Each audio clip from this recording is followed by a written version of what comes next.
D G I S P R آج دوپہر 2 بجے اہم پریس کانفرنس کریں گے۔ لیفٹیننٹ جنرل احمد شریف چودھری ملکی اور علاقائی سیکیورٹی صورتحال اور دیگر امور پر بریف کریں گے۔ رواں سال 12 ارب ڈالر قرضے کی واپسی مؤخر ہونے کا امکان۔ ذرائع وزارت خزانہ کے مطابق جولائی کے آخر تک 3 ارب ڈالر کا قرضہ رول اوور ہوگا۔ پاکستان نے یو اے ای حکومت کو درخواست کر دی۔ 2 ارب ڈالر کی ادائیگی جنوری کے آخر میں مؤخر ہوگی۔ 1 ارب ڈالر جولائی میں واجب الادا، یہ ادائیگی بھی مؤخر ہونے کا امکان ہے۔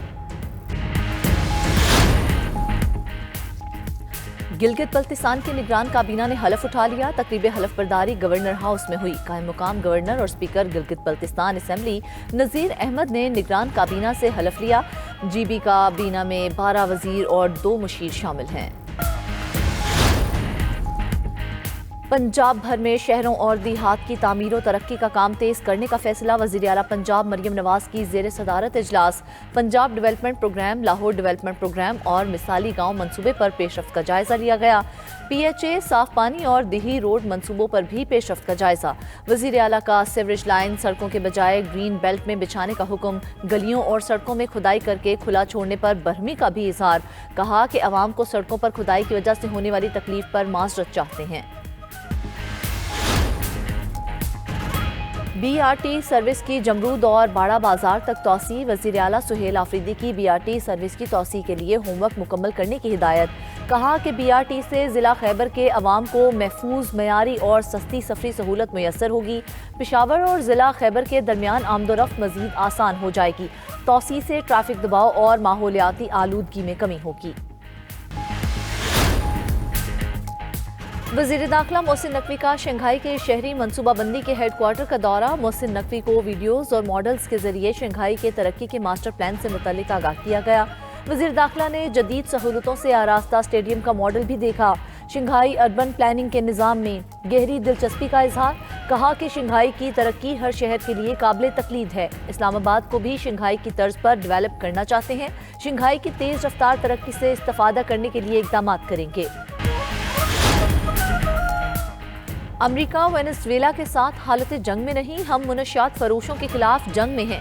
امریکی صدر ڈونلڈ ٹرمپ نے امریکی ادارے کو انٹرویو دیتے ہوئے کہا کہ امریکی فوج کو دوبارہ وینزویلا بھیجنے کے لیے قانون سازی کی ضرورت نہیں۔ ہم وہاں فوری طور پر انتخابات نہیں کروا سکتے کیونکہ اس وقت عوام کے لیے ووٹ ڈالنا بھی ممکن نہیں۔ ہمیں پہلے ملک کو دوبارہ سنبھالنا ہوگا اور اس میں وقت لگے گا۔ وینزویلا سے متعلق معاملات کی نگرانی کے لیے ٹیم تشکیل دے دی ہے۔ وزیر خارجہ مارکو روبیو، وزیر دفاع پیٹ ہیگزیت سمیت دیگر شامل ہیں۔ ہتھ کڑی اور بیڑیوں کے ساتھ وینزویلا کے صدر کی نیو یارک کی عدالت میں پیشی۔ مادورو کا صحت جرم سے انکار۔ منشیات اور اسلحہ کی اسمگلنگ سمیت تمام الزامات مسترد کر دیے۔ وینزویلا کا صدر اور ایک مہذب انسان ہوں، مجھے کاراکس میں میرے گھر سے اغوا کیا گیا۔ مادورو کی اہلیہ نے بھی الزامات کو سیاسی قرار دے دیا۔ دونوں کا ضمانت کی درخواست دینے سے انکار۔ عدالت کا 17 مارچ کو دوبارہ پیش کرنے کا حکم۔ مادورو کو عدالت پیشی کے بعد واپس بروکلن جیل منتقل کر دیا گیا۔ عدالت کے باہر وینزویلا کے حق میں مظاہرہ۔ مظاہرین کا صدر مادورو اور ان کی اہلیہ کی رہائی کا مطالبہ۔ ایران میں مہنگائی کے خلاف احتجاج 10ویں روز میں داخل۔ سیکیورٹی فورسز سے جھڑپوں میں 35 افراد جاں بحق، 4 بچے اور 2 سیکیورٹی فورسز کے اہلکار بھی شامل۔ انسانی حقوق کی تنظیموں کے مطابق 1200 سے زائد مظاہرین کو حراست میں لے لیا گیا ہے۔ ملک کے 27 صوبوں میں 250 سے زائد مقامات پر مظاہرے جاری۔ دوسری جانب ایرانی چیف جسٹس غلام حسین محسنی کا کہنا ہے کہ شرپسند مظاہرین کے ساتھ کوئی نرمی نہیں برتی جائے گی۔ قومی سلامتی میں خلل ڈالنے والوں کو قانون کا سامنا کرنا پڑے گا۔ ایرانی قوانین کے تحت شرپسندوں کو سزائے موت بھی ہو سکتی ہے۔ برطانیہ میں فلسطین کے سفارت خانے کا باقاعدہ افتتاح کر دیا گیا۔ لندن میں تعینات فلسطینی سفیر حسام زملوت نے تاریخی لمحہ قرار دیتے ہوئے کہا کہ لندن میں فلسطینی سفارت خانے کا قیام اس بات کا ثبوت ہے کہ فلسطینی شناخت کو مٹایا نہیں جا سکتا۔ یہ محض نام کی تبدیلی نہیں بلکہ فلسطین کے حد کے خود مختاری اور ریاستی شناخت کی عملی پہچان ہے۔ برطانیہ نے گزشتہ سال ستمبر میں فلسطینی ریاست کو قبول کیا تھا۔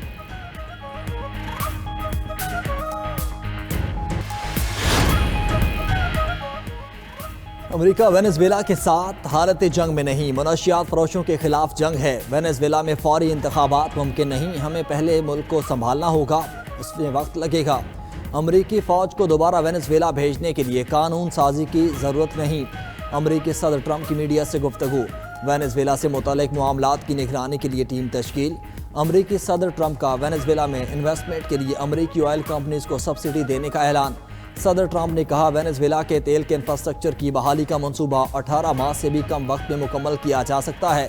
توانائی ماہرین کے مطابق وینزویلا کی آئل انڈسٹری کی مکمل بحالی میں 1 دہائی لگ سکتی ہے اور اس پر $100 ارب سے زائد لاگت آئے گی۔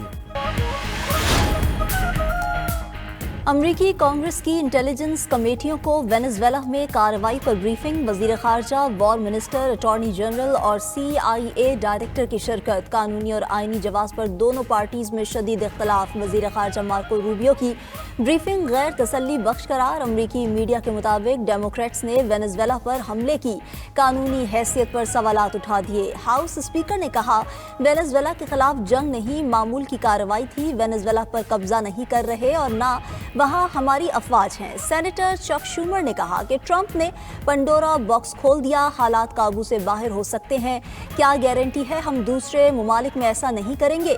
کسی ملک میں حکومت تبدیلی کے نتائج امریکہ کے لیے نقصان دہ ہوں گے۔ ادھر امریکی سینیٹر گراہم نے وینزویلا میں امریکی آپریشن کو افغانستان میں ناکامی کا بدلہ قرار دے دیا۔ ڈیلسی روڈریگز نے قائم مقام صدر وینزویلا کی حیثیت سے حلف اٹھا لیا۔ عبوری صدر کی امریکہ کو مل کر کام کرنے کی دعوت، کہا امریکہ کے ساتھ باہمی احترام پر مبنی تعلقات ترجیح ہے، متوازن اور بقائے باہمی پر مبنی تعلقات چاہتے ہیں، وینزویلا پر کسی بھی بیرونی تسلط کی اجازت نہیں دیں گے۔ نیکولس مادورو کے بیٹے گوتریس کو قائم مقام صدر کے غیر مشروط حمایت کا اعلان۔ نیکولس مادورو کی گرفتاری کے بعد نئی اسمبلی نے بھی حلف اٹھا لیا۔ عبوری صدر ڈیلسی روڈریگز کے بھائی کو بھی اعلیٰ عہدہ مل گیا۔ خورکے روڈریگز اسمبلی کے صدر منتخب۔ ادھر سوئٹزرلینڈ نے وینزویلین صدر نیکولس مادورو اور ان کے قریبی ساتھیوں کے تمام اثاثے منجمد کر دیے۔ پابندی کا مقصد اثاثوں کی ملک سے باہر منتقلی روکنا ہے۔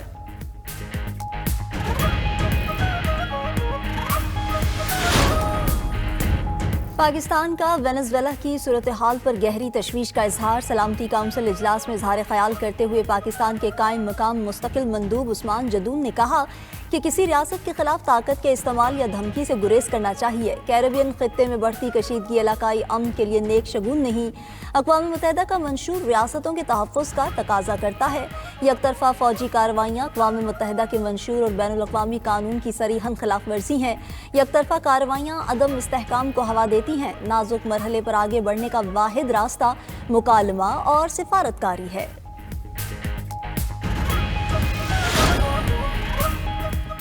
وینزویلا کی صورتحال پر سلامتی کونسل کا اجلاس، امریکی نمائندے کی جانب سے حملے کا دفاع۔ مائک والٹر نے کہا مادورو منشیات امریکہ پہنچا رہے تھے، ہم کسی ملک پر قبضہ نہیں کر رہے۔ مادورو کی گرفتاری سے وینزویلا کا مستقبل بہتر ہوگا۔ سلامتی کونسل کا وینزویلا کی صورتحال پر اظہار تشویش، امریکی حملہ عالمی قوانین کی خلاف ورزی قرار۔ روسی سفیر نے کہا امریکی کارروائی عالمی قوانین کی خلاف ورزی ہے، چین کا عالمی قوانین کی پاسداری اور مادورو کی رہائی کا مطالبہ۔ سیکرٹری جنرل انتونیو گوتریس نے امریکی حملے کو غیر قانونی قرار دیتے ہوئے مادورو اور ان کی اہلیہ کو فوری رہا کرنے کا مطالبہ کیا۔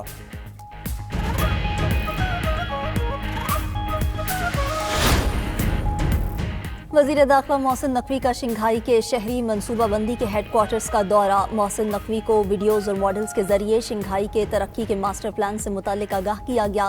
وزیر داخلہ نے جدید سہولتوں سے آراستہ اسٹیڈیم کا ماڈل بھی دیکھا۔ شنگھائی اربن پلاننگ کے نظام میں گہری دلچسپی کا اظہار، کہا کہ شنگھائی کی ترقی ہر شہر کے لیے قابل تقلید ہے۔ اسلام آباد کو بھی شنگھائی کی طرز پر ڈیولپ کرنا چاہتے ہیں۔ شنگھائی کی تیز رفتار ترقی سے استفادہ کرنے کے لیے اقدامات کریں گے۔ جاپان کے علاقے جوگوکو میں زلزلے کے جھٹکے محسوس کیے گئے۔ غیر ملکی میڈیا کے مطابق زلزلے کی شدت 6.2 ریکارڈ کی گئی، جبکہ مرکز مشرقی ضلع مشیما میں تھا۔ زلزلے کے بعد کئی بڑے آفٹر شاکس بھی آئے۔ زلزلے کے باعث شن اوساکا سے ہاکاتا تک بیلٹ ٹرین سروس ملتوی کر دی گئی۔